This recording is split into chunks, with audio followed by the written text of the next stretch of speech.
All right, so I made it. In case you're wondering what I'm doing here and who I am and where I'm at, I'm camping. Nice, quiet, peaceful campsite out in nature. No one around. So I'm down here. Hi, face it real. I'm down here in Arkansas.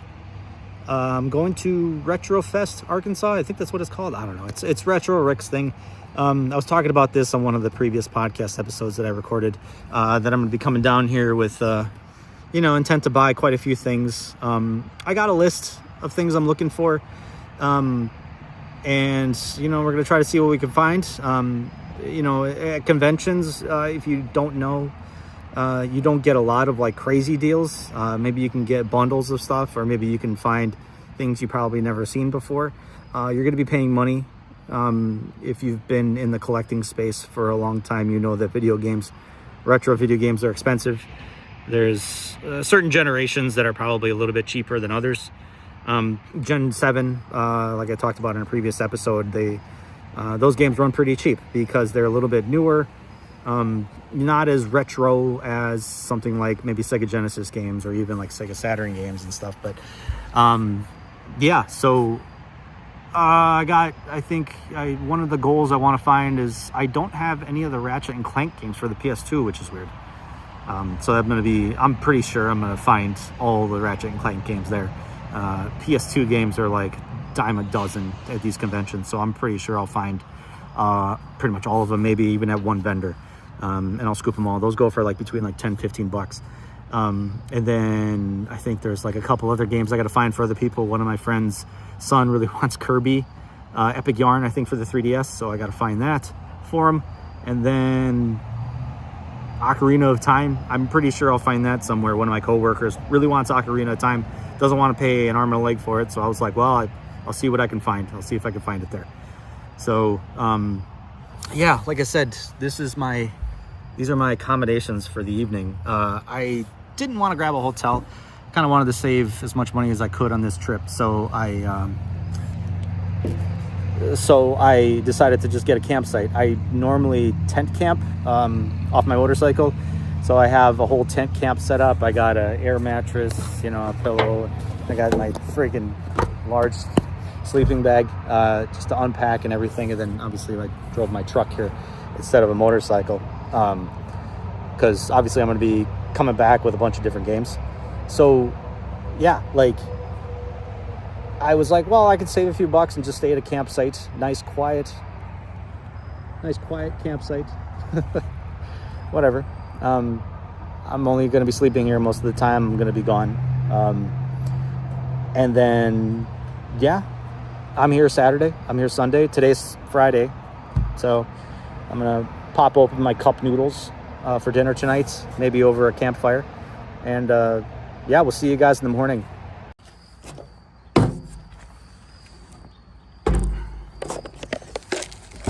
Dinner of champions right here. It's hilarious. I cooked cup noodles and of course I forgot a fork. All I had was a straw in the truck, so I guess this is how I'm going to be eating my cup noodles. That's fine. It's fine.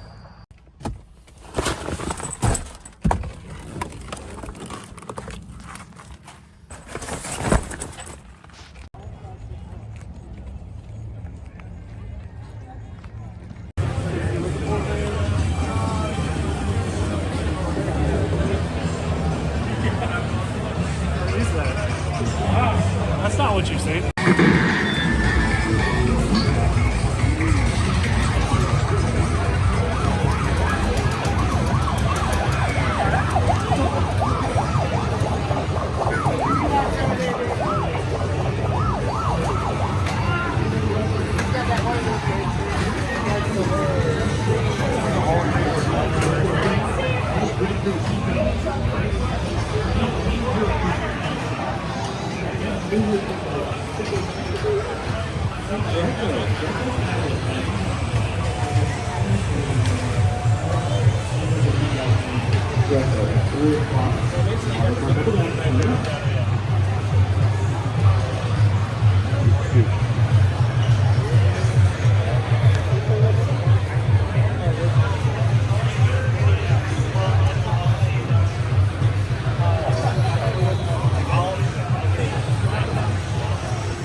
Right there at the corner.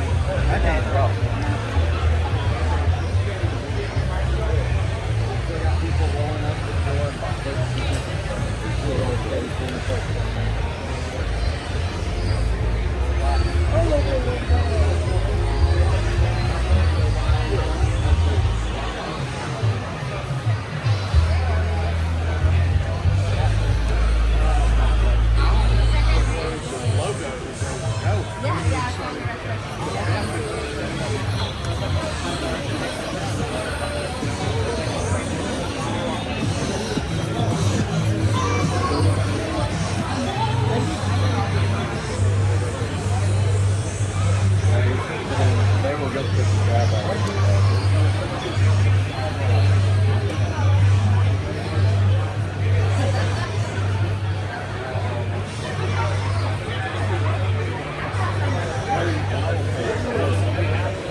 Yeah, okay. New digs. I am not camping anymore. I ended up getting a hotel. I had a pretty rough night last night. So yeah, I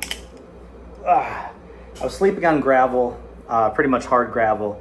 And of course, as you guys saw previously in this video, I was sleeping right next to a busy road, a county road.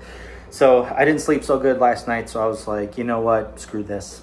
I'm just gonna find a hotel nearby. So 15 minutes away from the convention. As you guys saw a short clip of what was going on at the convention, it was packed, super packed. I've never been to this convention before, but it was a small space, a lot packed in there, and everybody was there. I'm grateful for it. I'm happy because that means retro video game conventions are becoming a big thing now. They're becoming mainstream. So it's good to see success. It's good to see, Retro Rick, obviously, in this case. Hopefully he's making some money. I know conventions don't make a lot of money, especially in the first couple of years. But hopefully, he comes out a little bit ahead on this to make it worth it and maybe look to expanding a little bit, maybe going to a bigger place or not. I don't know. I mean, like I said, it was packed, but it thinned out pretty quickly. What I picked up, and I'm not going to go in any particular order. I'm just going to pretty much go basically according to the stack that I pulled out here. Obviously, I'm going to save one game for last, but I ended up picking up Kirby's Dream Land 2. I just love the Kirby Dream Land franchise, for the Game Boy games. So, grateful to have that as well. Speaking of Kirby, I ended up picking up Kirby's Epic Yarn for the 3DS. I ended up picking up a new copy of this because the used copy is $90. So it's like, well, I guess, if there's a $10 difference, I guess I'm gonna go with this. So, oh geez, this is for a friend of mine's son. He really wanted Kirby's Epic Yarn for the 3DS. So, because I'm a big light gun fan, Time Crisis, Project Titan. I would say this pretty much completes my Time Crisis collection that I have for the PlayStation and PlayStation 2. I have a good portion of, if not most of, the light gun games for the PlayStation. I think the only thing I don't have is Elemental Gearbolt, which is in the $200 range. Not exactly for sure if I'm going to pick that one up ever, but if anybody has $200 extra to loan me, I would love to have it. Power Slave. I didn't know they made Power Slave for the PlayStation. I know it came out for the Sega Saturn, and it's like $250, $270 for the Sega Saturn for a really clean copy. But saw this, and it, the vendor was selling it for $75, so I was like, well, I gotta imagine there's a difference between how this runs and how the Saturn version runs. I guess keen eyes will tell me if it runs better on the Saturn or if it runs better on the PlayStation. But I'm grateful to have it, even though I know there's a remaster out for it made by Night Dive Studios, and obviously, arguably, it's much better than buying the original copy. But I have it. So, Lord of the Rings, Two Towers, and Return of the King, probably one of the better movie license games ever to have come out. I only played the Two Towers back when it was on the PlayStation 2 back then, but never played Return of the King. Return of the King had a multiplayer component in it, I guess, and you could fight side by side in co-op mode, which is kind of cool. Of course, this was before many of us enjoy the nice fruits of broadband internet. I think a lot of us still at this time were running 56K modems. So grateful to have these in my collection. I was talking about it at work earlier with some coworkers, and we talked about how good these games were. So I was like, you know what, I'm going to add that to my list of what to pick up. Speaking of my coworkers, I'm going to picking up Legend of Zelda Ocarina of Time for one of them. He really wanted a kind of like good, but also kind of inexpensive copy. And, the price ranges between like $30 to $50 depending on the condition.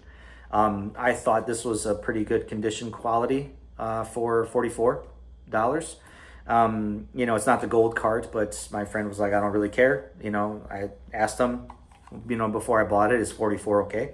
He said, absolutely, go for it. So, better than eBay prices, I would imagine. Also for the Nintendo 64, I ended up picking up Doom 64.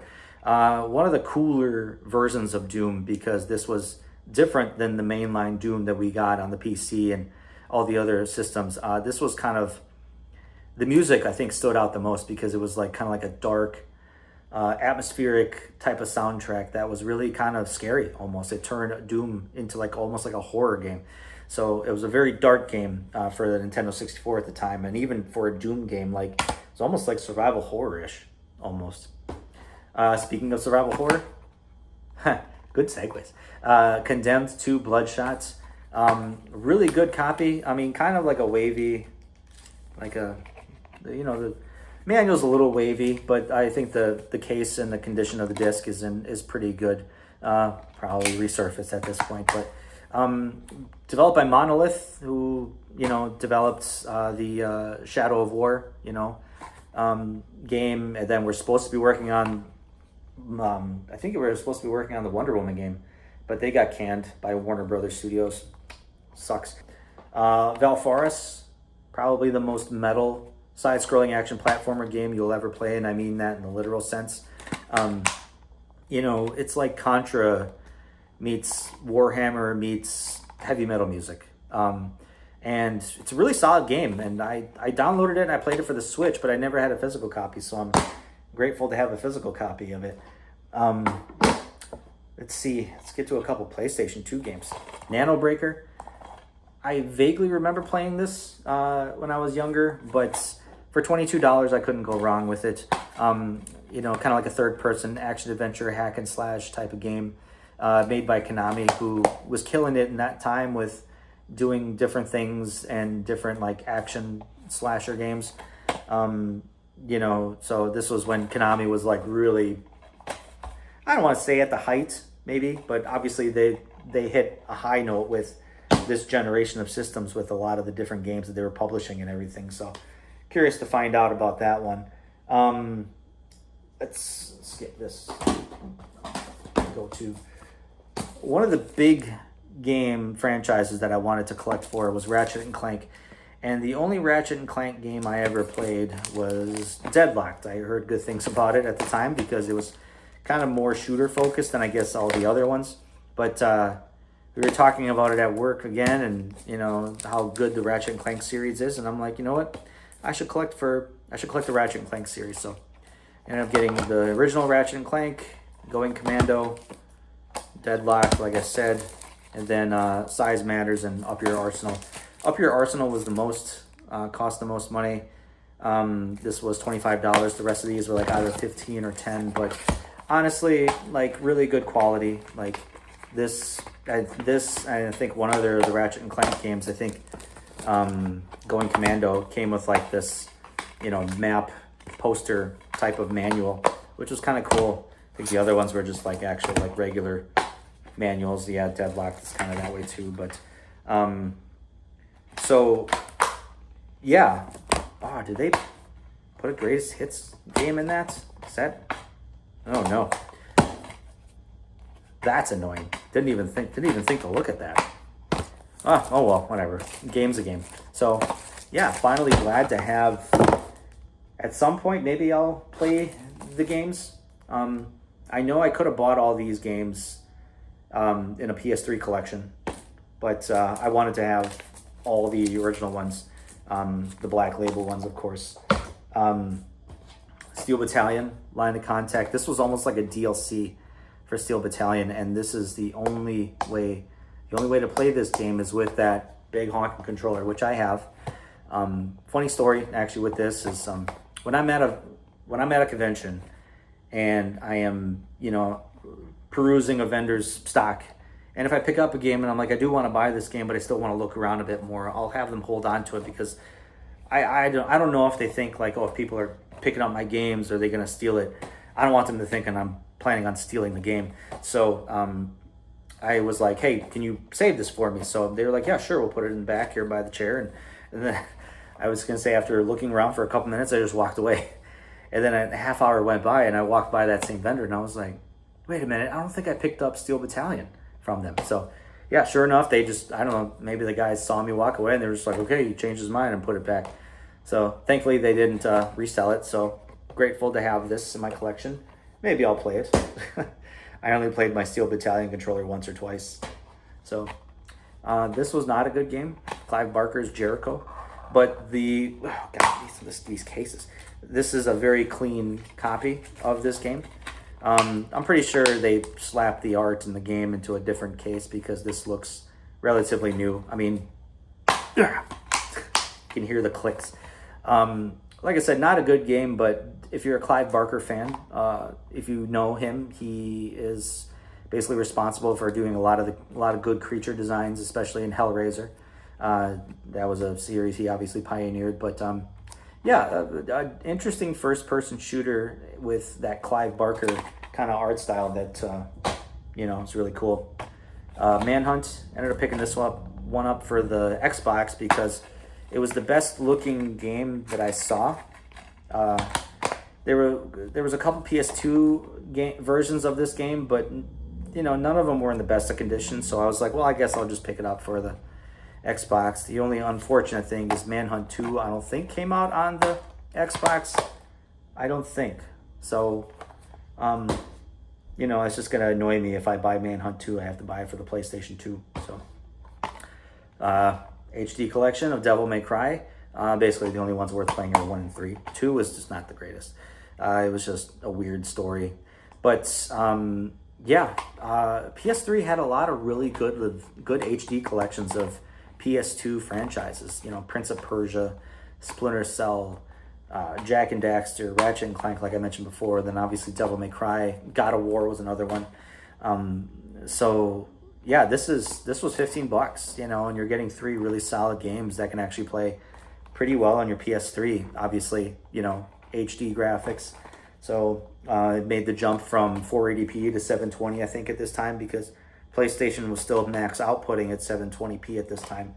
So really cool that I have that in my collection, even though I have the original ones, but at the very least I can play it on my PS3 for, whatever. So, because I'm a Resident Evil fan. I ended up picking up Resident Evil 3 Nemesis for the GameCube. I have this for the PlayStation already, but I wanted the GameCube copy. I have Resident Evil 2 as well for the PlayStation and the GameCube, so now I rounded it out for the game. For the GameCube for Resident Evil 3. Ended up paying $100 for this.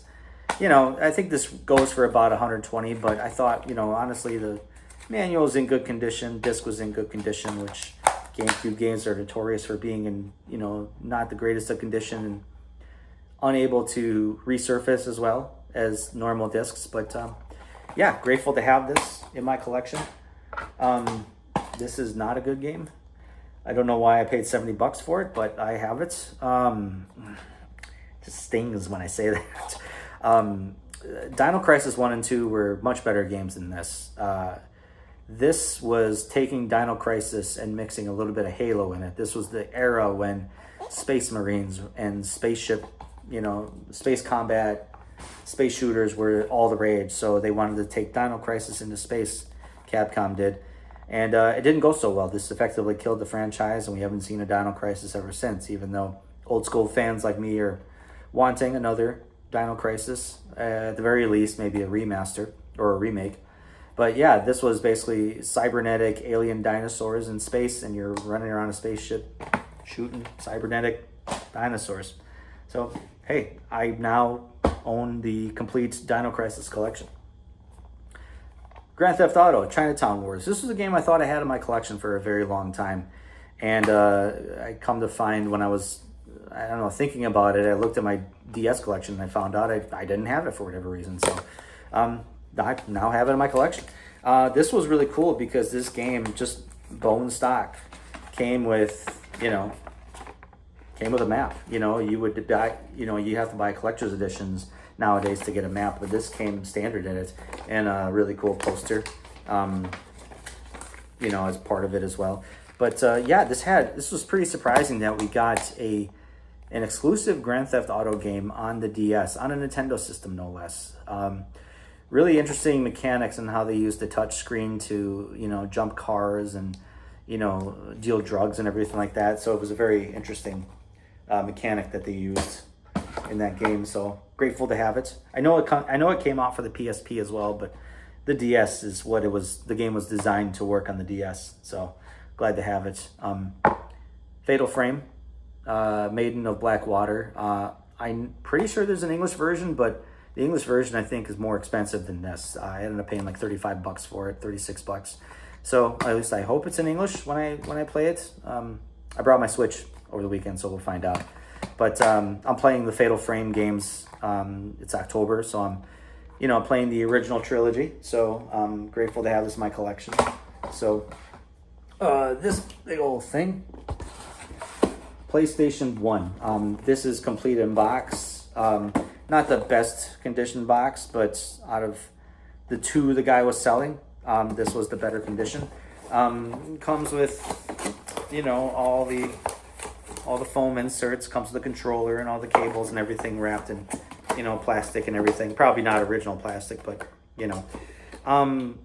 I play my original PlayStation 1 games on either my Poly Mega system or my PlayStation 2. I don't need a PlayStation, but I recently did an episode where I talked about the origins of the PlayStation. I talked about the PlayStation 1 and basically the PS1, the small version. I talked about it and I was like, man, I would really like to have that in my collection. So I bought this for $100, complete in box, which I think is the system itself doesn't go for that much money, but I figured if I'm going to be spending money on the PlayStation 1, I might as well buy the box of it.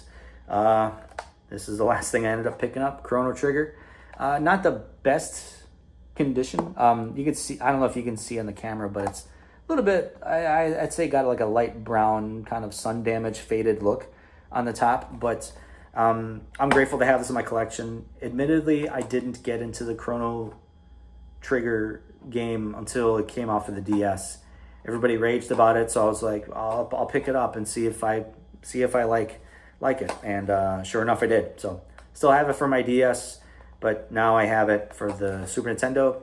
I think the price varies of this too, depending on the condition. I ended up getting this for $220. I've seen other vendors selling it for like anywhere between $250, $270, $220. This was basically walking around, and as the day went on later and later, I would be like, oh, I should probably go back to this vendor and see if it's still there. And a lot of them were just gone. And this was the last one remaining, at least from what I, remember. I think one vendor was selling a complete in-box version of it for like $900. So don't need that. Cardboard's not that expensive to me. But I finally have it in my collection. So It's Saturday. Basically, I'm gonna call it a night here, and I'm gonna go back tomorrow. And I have some money left over, so I'm gonna, maybe clean up a few things, maybe buy some smaller things, or maybe not. I'm gonna walk through again one more time and see if there's anything I picked up, or maybe some vendors brought in some new stuff. So yeah, we'll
So these are my new digs for the evening. Staying like somewhere in southern Illinois. And I'm gonna make the rest of my trip home tomorrow, actually. I'm gonna stop at a friend's house. He lives in kind of northern Illinois. So I'm gonna stop by his place tomorrow. Just hang out for a little bit before I head on home. I got an extended weekend this weekend, so I got some time. So, the interesting thing about the convention, like I mentioned earlier, previously was, there was a lot more space this time around. And I think probably because it was like, I overheard someone talking about it because it's Arkansas and there's a lot of churches I noticed in Arkansas. So I imagine a lot of people on Sunday were at church, which is maybe why in the morning when I got there at 10 o'clock, it was almost like a ghost town. I was like, man, it was like complete opposite of what Saturday was. Saturday was like nuts to butts all over the place. But Sunday there was a little bit more, room to move around. Of course, that, the content creators with the cameras all over the place were kind of like wheeling and dealing with everybody, and I got to see them actually out in the wild and see kind of like how they set up their videos, which is kind of interesting. Like they'll go talk to vendors. They'll be like, hey, I want to do this, and hey, I want to do this. Can you set this up? Can I give you this microphone? Whatever. And it's like, so there is a little bit of setup, instead of just bombarding people with like, hey, I'm going to shove a camera in your face. I mean, they're still shoving cameras in their faces, but it's just interesting to see the setup and everything. But let's talk about what I picked up. All right, so I got another eclectic collection that I picked up. A couple of interesting different things, and I'll kind of just go in no particular order. Ended up picking up Resident Evil, the remake, and Resident Evil 0 for the Wii. I'm a Resident Evil fan, like I said before, so I forgot actually that they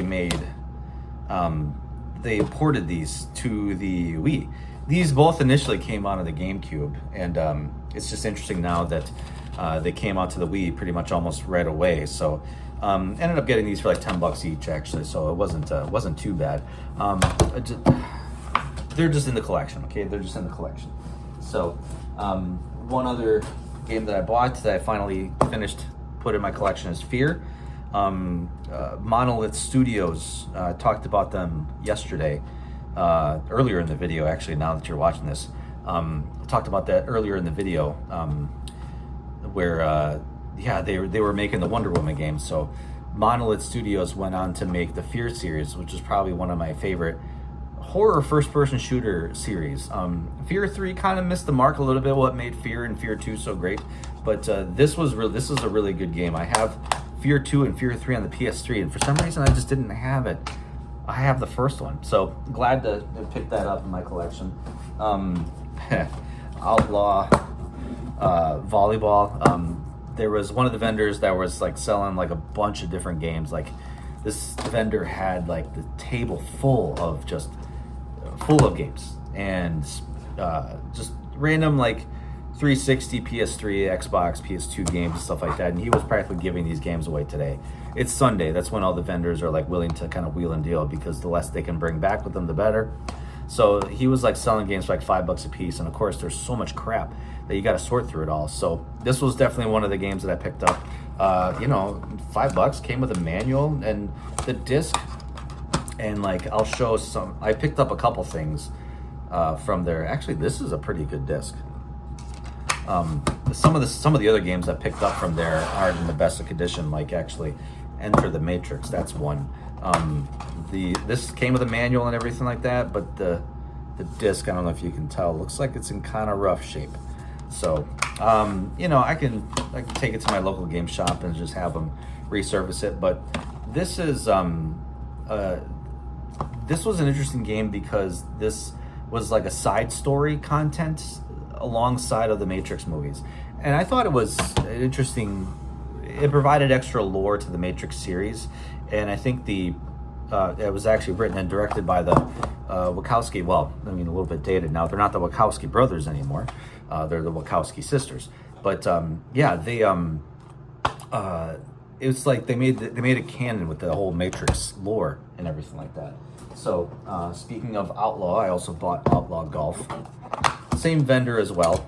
Came with a book and everything like that. And this disc was actually pretty decent too.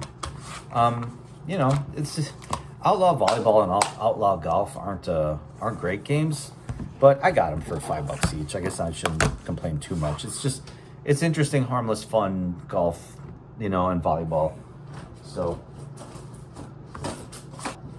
one of the goals that I set up for myself this time around, I talked about Saturday. I wanted to get the entire Ratchet and Clank series for the PS2, and then I kind of was sitting around last night and I was like, what am I going to pick up today? What's my kind of goal for Sunday? I didn't have anything major that I wanted to pick up, and I was like, I don't have the Jak and Daxter games either. When I had a PS2, when I got a PS2, I was in my early 20s, and I think I had moved away from a lot of those like mascot type games. So a game like Ratchet and Clank wasn't interesting to me. A game series like the Jak and Daxter series wasn't very interesting to me either. So I was like into like mature games. I wanted to play like the Resident Evils, the Silent Hills. I wanted to play kind of like grittier action titles and stuff. I really wasn't interested in like, Jak and Daxter or anything like that. So, but now that I get older and I feel like, the Jak and Daxter games, kind of held up, and the Ratchet and Clank games are really good too. So, ended up picking up the entire PlayStation 2 series, Jak and Daxter, minus Jak and Daxter, Jak Racing or something like that. But they did the same thing, kind of like they did the same thing Ratchet and Clank did, where they kind of give a poster. I mean, it's kind of a poster, but it's like a manual at the same time. There's a map on this side too, kind of interesting. So, kind of like that. I want to say, I think the only problem was that this thing was kind of not the most secure, but I would say most of these titles, with the exception of one of them, was pretty much between like $10 and $15, but ended up getting Jak 2, which was, I always heard the grittier one out of all of them, kind of a darker story, a little bit more at stake and stuff like that. I mean, you can even see like the back cover where it's like, he's got a little bit more of an angry face compared to like the mischievous face of the first one. Jak 3, I think, kind of was like a continuation of the series, but this was the same thing. Really good manual. The discs were in really good condition. And then the Jak and Daxter: The Lost Frontier. This one I got for like $20 actually. I think this is the kind of like the rare, less expensive one, or more expensive one. So this one actually wasn't made by Naughty Dog, because all these three games were made by Naughty Dog, and this one was made by High Impact Games. So I gotta imagine it's probably doesn't hold up as well as the original trilogy, like the precursor Legacy, Jak 2 and Jak 3, but I have the Jak and Daxter series on the PlayStation 2 now, so pretty excited about it. Picked up a Switch game on a whim, and I thought I had this game physical, and I guess I don't. And this is actually sealed. Procession of Calvary. Basically, this takes kind of like 16th to 18th century paintings and turns them into game form. And they take these actual like paintings, and then they breathe life to them in a weird way. They animate them. There's like story behind everything. There's choices to be made. There's kind of like, you know, interactions you have to have with characters. It's a really weird, goofy, funny game, almost kind of reminiscent of like Monty Python and the Flying Circus stuff that they would do with like the kind of weird animatronics. It's not retro, but it's a really weird game. But I was funny enough, I was picking up Nightmare Creatures 2 on the Dreamcast, and I talked about this game recently in my metal music and video games. You can peel off the sticker here if I can do it really well, and you can see music by Rob Zombie there. So yeah, like I have the first one, but I did not have the second one in my collection. It was kind of shocking. So at the same vendor that I bought this at, I looked and I was like, hey man, this game was really good. And I was like, I don't think I have this physical. So I checked my list. I did not. So yeah. One of my other goals was trying to get the Siphon Filter games. So I ended up picking for PlayStation 2. I have the entire trilogy for the PlayStation 1. So Omega Strain, this is another one that I got that was like a $5 game. You know, the disc is in pretty decent condition. The table had a lot of copies of this one, and this one was the better one out of all of them.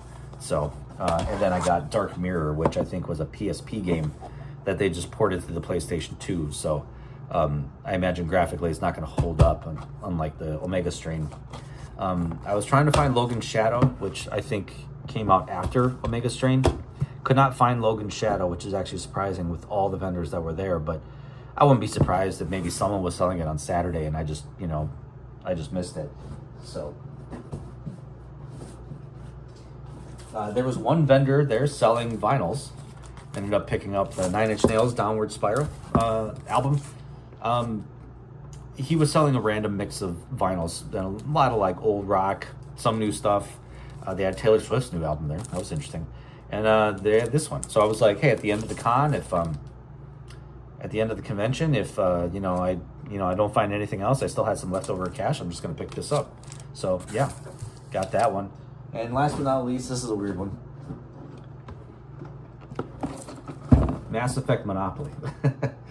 I've seen this before. I've heard that this existed, but I've never seen one in person.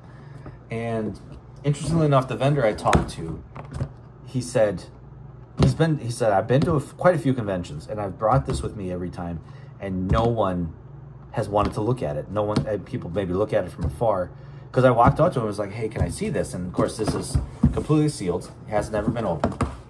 And he's like, yeah, no one's interested in it. So he's like, I'm just, kind of shocked that someone wants to look at it. So I was like, I'll buy it, I kind of offered what I thought was, I guess I made a deal with him. Paid $50 for it, which is not what he was asking, but I was like, I gave it a shot. So, yeah, it's kind of funny because we were talking about a lot of these different items in there, and he's like, Space Hamster. He's like, oh, I'm not a Mass Effect guy. And I was like, I am. This is going to a good home. And he was really happy to hear that because, I gotta imagine when you're video game collecting, and this is my take. I collect because I have nostalgia or I have memories of the games that I collect. And now it's like I pivoted to the point where it's like there's experiences that I haven't experienced before. There's like kind of like the part of FOMO where it's like, I missed out on the Ratchet and Clank games. I missed out on the Jak and Daxter games. There's game series that I missed out on that I just never played. So now it's like I feel like I want to chase some of that a little bit, kind of find out what I missed because, as long as these conventions are out there and as long as there's physical games, you can still experience these things. So I guess part of me is kind of pivoted to that a little bit where it's like, hey, you know what? I've never played the Omega Strain. I've never played this game. So I'm excited to finally have the chance to do it. Whenever that's going to be, I have no idea.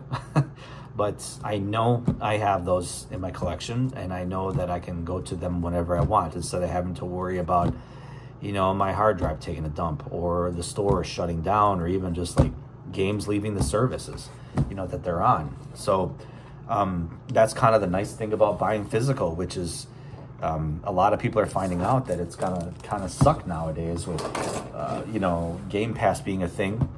Granted, I am a Game Pass subscriber, but at some point, those games you get on Game Pass will come and they will go. So,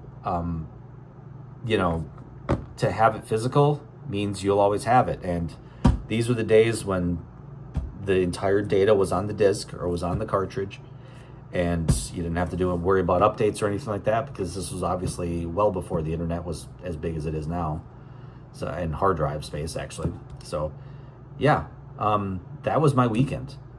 Admittedly, I didn't want to spend a lot of time filming today, like I said, because, there were so many other people out there with cameras, and I don't like being the type of guy that likes to kind of like film, my interactions and film what I'm doing, because I feel like that's such an overused trope nowadays with a lot of content creators going to conventions and stuff. And I'm not knocking them. Most of the content creators that I saw there had people filming for them.